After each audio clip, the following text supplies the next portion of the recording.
Good morning students. आज हम economics की सेकंड बुक जो है माइक्रो इकोनॉमिक्स वो शुरू करेंगे। उसका फर्स्ट चैप्टर है economics and economy.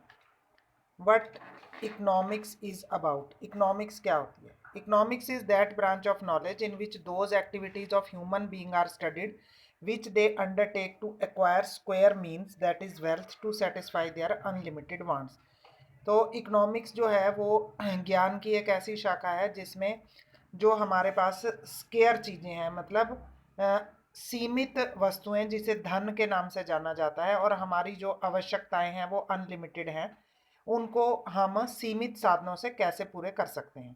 Dictionary meaning of the term economics refer to that science which studies human activities relating to wealth, के जो मनुष्य की धन से संबंधित प्रतिक्रियाएं हैं उनका अध्ययन करने को इकोनॉमिक्स कहा जाता है। और इकोनॉमिक्स का जो शब्द है वो ग्रीक भाषा के दो शब्दों ओकीस और निमेन से लिया गया है। ओकीस का अर्थ है हाउस होल्ड और निमेन का अर्थ है मैनेजमेंट। तो इसका मतलब हुआ कि मैनेजमेंट ऑफ हाउस होल्ड। जो मनुष्य की वांट्स होती हैं वो क्या है? अनलिमिटेड, पर उनको पूरा करने का जो साधन है वेल्थ है वो क्या है? लिमिटेड होता है, स्केयर्स होता है। Each household like to so utilize its wealth as to satisfy most of its wants or to maximize its satisfaction। तो हर एक व्यक्ति जो है वो ये चाहता है कि वो अपने सीमित साधनों में ज़्यादा से ज़्यादा सेटिस्फैक्शन प्राप्त कर सके। Likewise, a producer tries to maximize his profit by allocating his scarce resources to the production of different goods and services। तो इसी तरह से जो प्रोड्यूसर होते हैं, जो वस्तु को तैयार करने वाले होते हैं, उत्पादक होते हैं, वो ये चाहते हैं कि वो ज़्यादा से ज़्यादा प्रॉफिट प्राप्त कर सके और कम से कम संसाधनों का प्रयोग करते हुए। At the level of economy as a whole, maximization of satisfaction implies maximization of social welfare. Thus, it is to achieve the objective of maximization of satisfaction at the individual level, maximization of profit at the level of producer। तो इस तरह से मतलब हर एक, चाहे वो producer है और चाहे इंडिविजुअल है, वो ये चाहता है कि ज़्यादा से ज़्यादा जो है उसे प्रॉफिट और ज़्यादा से ज़्यादा सेटिस्फैक्शन प्राप्त हो सके। तो इकोनॉमिक्स की क्या डेफिनेशन हुई? Economics is a science of human behaviour concerned with the allocation of square means in such a manner that consumer can maximize their satisfaction, producer can maximize their profit and society can maximize its social welfare। के economics जो है वो एक ऐसा विज्ञान है जिसमें हम मानव व्यवहार का अध्ययन करते हैं और यह देखते हैं कि किस प्रकार से जो उपभोक्ता है वो ज़्यादा से ज़्यादा संतुष्टि प्राप्त कर सके, उत्पादक ज़्यादा से ज़्यादा लाभ प्राप्त कर सके और समाज जो है वो ज़्यादा से ज़्यादा कल्याण प्राप्त कर सके। Scarcity and choice is the essence of economics. Imagine yourself as the richest person on the earth. Can you get anything you wish to get anytime? Certainly not. Thus, no matter how much resources means you have, these must be scarce in relation to your want. तो scarcity क्या होती है? मतलब दुर्लभता। Economics जो है उसमें main चीज़ जो है वो यही है कि हमारे पास हमारी इच्छाएं जो होती हैं वो अनलिमिटेड होती हैं, पर उनको पूरा करने के साधन हमारे पास स्केयर होते हैं। चाहे आप जितने भी अमीर व्यक्ति हो, आपकी जितनी भी इच्छाएं हैं, आप उन सबको पूरा नहीं कर सकते। आपको चॉइस करनी पड़ती है कि आपको कौन सी अपनी ज़रूरत को पहले पूरा करना है। तो स्केयरसिटी क्या होती है? It refers to the situation when what you have is less than what you wish to have. In other words, scarcity implies a situation when supply of resources is less than the demand for resources। के दुर्लभता जो है वो एक ऐसी स्थिति होती है जिसमें हमें किसी भी आवश्यकता को पूरा करने के संसाधन सीमित होते हैं, पर हमारी जो मांग है वो ज़्यादा होती है। चॉइस क्या होता है? Choice is the outcome of scarcity. Choice emerge when limited resources are to be used for the satisfaction of unlimited wants. A rupee cannot buy 10 things when the price of each thing is rupees 1. You have to choose the thing you would prefer to have. You have to forego 9 things in favor of the one thing you choose to have. You have to make choice simply because you must face scarcity। और जो scarcity है, दुर्लभता है, उसी का ही जन्म होता है चॉइस से, चुनाव से। जैसे आपके पास लिमिटेड सोर्सेज हैं तो आप चॉइस करोगे कि आप उन संसाधनों में से आपको कौन सी चीज़ की ज़्यादा ज़रूरत है। चॉइस की क्या डेफिनेशन हुई? Choice refers to the process of selection from available limited alternative. It emerges because resources are scarce and resources can be allocated to alternative uses. जो रिसोर्स होते हैं वो हमारे पास लिमिटेड होते हैं और हम उनका कई जगह पर प्रयोग कर सकते हैं, तो इसलिए हमें चुनाव करना पड़ता है कि हम कौन सी चीज़ को सिलेक्ट करें.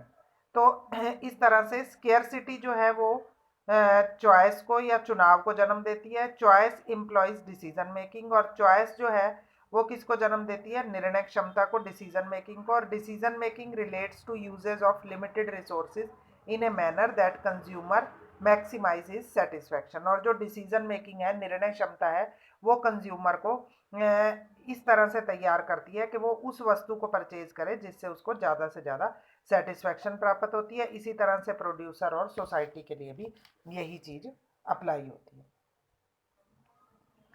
नेक्स्ट है micro and macro economics. When the problem of choice, economic problem are studied and addressed at the level of individual, it is called micro economics. Micro का मतलब होता है छोटा. जब हम व्यक्तिगत स्तर पर किसी समस्या का अध्ययन करते हैं, किसी समस्या के बारे में स्टडी करते हैं, तो उसे माइक्रो इकोनॉमिक्स कहा जाता है. और मैक्रो का अर्थ होता है बड़ा. और जब हम एज ए होल पूरी सोसाइटी की किसी प्रॉब्लम से रिलेटेड कोई बात करते हैं, तो उसे मैक्रो इकोनॉमिक्स कहा जाता है. माइक्रो और मैक्रो की definition. The term micro in English language has its origin in the Greek word mikros, which means small. It studied economic activity of an economic unit like demand for salt by an individual household, or economic activity of a small group of economic unit like demand for salt by all the household. तो जब हम छोटे स्तर पर किसी भी समस्या का अध्ययन करते हैं तो उसे माइक्रो इकोनॉमिक्स कहा जाता है. और इसका उद्गम जो है वो ग्रीक भाषा के शब्द मिक्रोस से हुआ है, जिसका अर्थ होता है छोटा. और मैक्रो इकोनॉमिक्स जो है वो भी ग्रीक भाषा के शब्द मैक्रोस से बनी है, जिसका अर्थ होता है बड़ा. It studied economic activity related to economy as a whole. जब हम पूरी अर्थव्यवस्था के किसी समस्या के बारे में स्टडी करते हैं तो उसे मैक्रो इकोनॉमिक्स कहा जाता है. जैसे it studied aggregate demand for all goods and services in the economy. पूरी अर्थव्यवस्था में वस्तुओं और सेवाओं की मांग के बारे में स्टडी करेंगे तो उसे मैक्रो इकोनॉमिक्स कहा जाएगा. और जब हम किसी इंडिविजुअल की डिमांड के बारे में स्टडी करेंगे तो उसे माइक्रो इकोनॉमिक्स कहा जाएगा. अब इसमें डिफरेंस क्या क्या है? पहला डिफरेंस क्या है? Micro economic study economic relationship और economic problem are the level of an individual, और मैक्रो जो है वो एज ए होल. सेकंड है micro economics is basically concerned with determination of output and price for an individual firm or industry.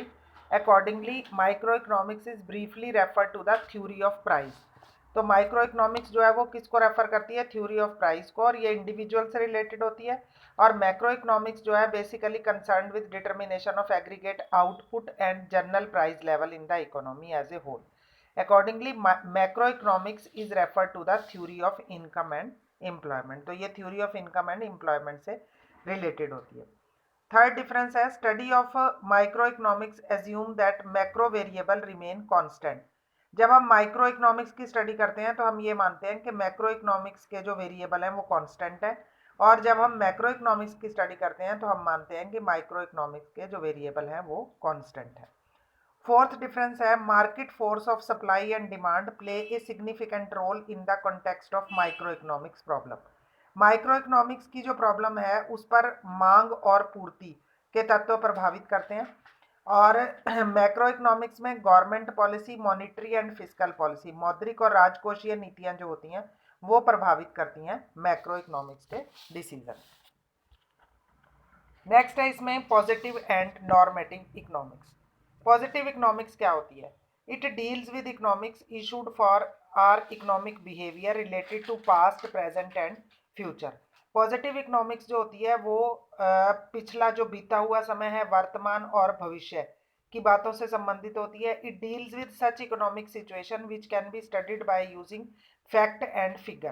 तो इसमें उन चीज़ों का अध्ययन किया जाता है जो तथ्य और फिगर से रिलेटेड होती हैं. Read the following observation carefully. जैसे इसमें कुछ एग्जाम्पल दे रखे हैं. On the eve of independence, poverty in India affected large percentage of population than now. 22% of population in India is absolutely poor. If population in India continue to grow at the existence rate, the percentage of population below poverty line 22% exceed हो जाएगी ये in the year of 2020। ये सभी जो observation हैं या statement हैं ये किससे रिलेटेड हैं, कुछ ना कुछ तथ्य से रिलेटेड हैं, पास्ट प्रेजेंट और फ्यूचर भी इसमें रिलेटेड है। दस positive economics is the economics of what was, what is and what would B.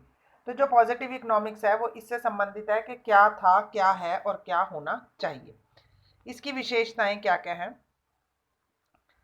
These statements highlights the nature and extent of economic problem or analyze the economic behavior of the people related to past, present or future।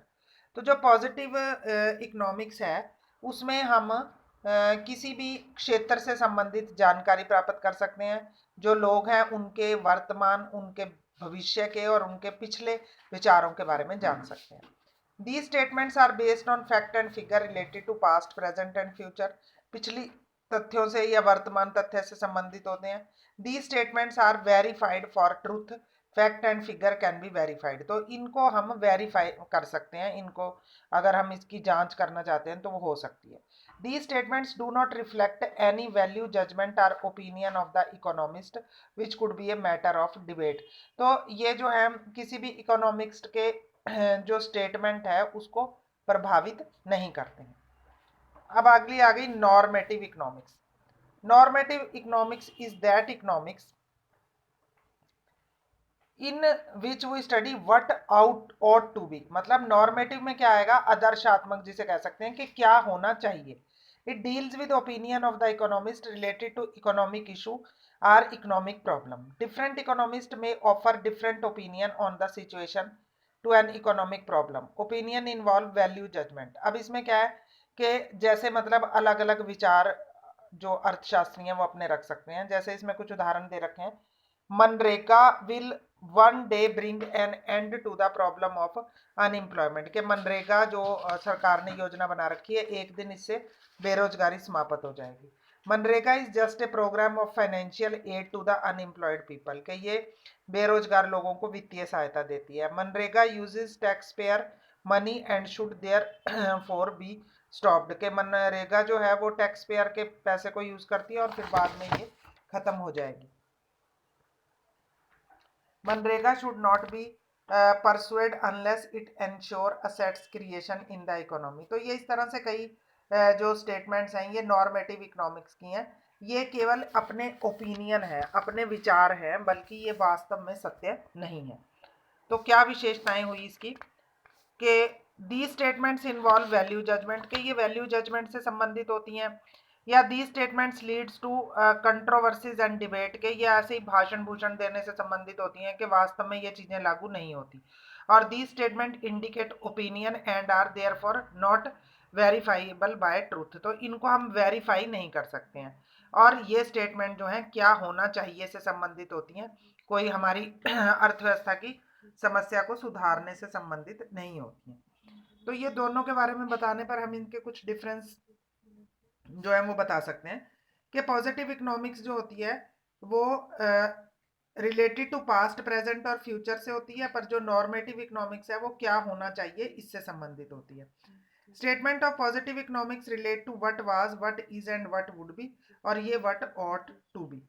Statement of positive economics are not necessarily the statement of truth, these may be true or false. जो positive economics है वो सच भी हो सकती है और झूठ भी हो सकती है, पर normative can not be turned as true और false. The statement involve opinion only.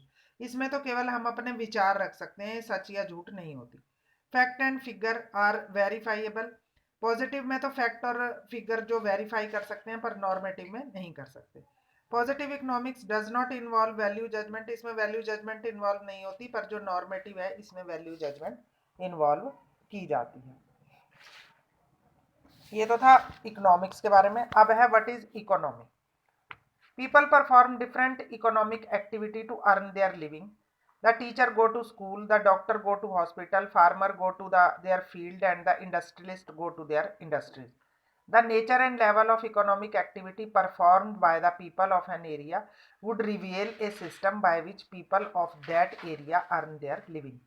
मतलब इकोनॉमी का मतलब क्या होता है कि जिस क्षेत्र के लोग अपनी आजीविका कमाने के लिए जिस साधन का यूज़ करते हैं, उसे जैसे डॉक्टर जो है वो हॉस्पिटल जाता है, किसान अपने खेतों में जाता है, अध्यापक स्कूल में जाता है पढ़ाने के लिए, अपनी आजीविका कमाने के लिए, तो इस सिस्टम को इकोनॉमी कहा जाता है। तो इकोनॉमी की क्या डेफिनेशन हुई? It is a system by which people of an area earn their living, कि ये एक ऐसा माध्यम है जिससे लोग अपनी आजीविका कमाते हैं। Nature and type of economy. Nature of economic activity of the people of an area reveal the nature of the economy of that area. तो जिस माध्यम से वहाँ के लोग अपनी आजीविका कमाते हैं, उससे उसी से ही हम उस अर्थव्यवस्था की प्रकृति के बारे में जान सकते हैं वहाँ की. You may find that most people in an area are engaged in agricultural activity. Accordingly, we can conclude that the economy of this area is agricultural economy. तो जहाँ पर लोग ज़्यादा आजीविका अपने खेती बाड़ी के व्यापार से कमाते हैं तो उसे हम एग्रीकल्चरल एक्टिविटी कह सकते हैं. If most people in an area are engaged in industrial activity तो हम कह सकते हैं कि इंडस्ट्रियल इकोनॉमी है. As regard type of economy, it depend on the degree of control of economic activity of the people. तो मतलब वहाँ पर अपनी आजीविका कमाने के लिए कौन से मेथड का प्रयोग करने हैं. अगर कृषि का कर रहे हैं तो वो एग्रीकल्चरल हो गई, अगर नौकरी कर रहे हैं उद्योगों में तो वो हो गई industrial economy. Economic activity, activity of production, consumption, investment and exchange are controlled or regulated by the government of a country, but the degree of control varies across different nation. China, Russia, North Korea, degree of control is very high. Such economics where the degree of control is very high are called controlled economy or centrally planned economy. तो जहाँ पर जो नियंत्रण शक्ति है वो ज़्यादा है वो होगी सेंट्रली प्लान्ड इकोनॉमी, जैसे चाइना होगी, रशिया होगी, नॉर्थ कोरिया होगी. Second, there are economies where the degree of control is nation very low. These are called free economy और मार्केट इकोनॉमी, जैसे यूएसए और यूके होगी. और third economy, there economics where the degree of control is moderate high, ना तो ज़्यादा है और ना ही ज़्यादा बहुत कम है, मॉडरेट है, तो उसे कहते हैं मिक्स्ड इकोनॉमी. तो इंडिया जो है वो मिक्स्ड इकोनॉमी है. तो तीन तरह की इकोनॉमी होती है, एक सेंट्रली प्लान, एक हो गई फ्री इकोनॉमी और एक हो गई मिक्स्ड इकोनॉमी. तो इन तीनों के अलग अलग डिफरेंट हैं जो नेक्स्ट पेज पे दे रखे हैं, वो आपने अपने आप से पढ़ने हैं. तो इस तरह से ये लेसन आपका कंप्लीट होता है. इसके आप पिछले जो क्वेश्चंस हैं वो कर लेंगे अपनी फेयर नोटबुक में. Thank you.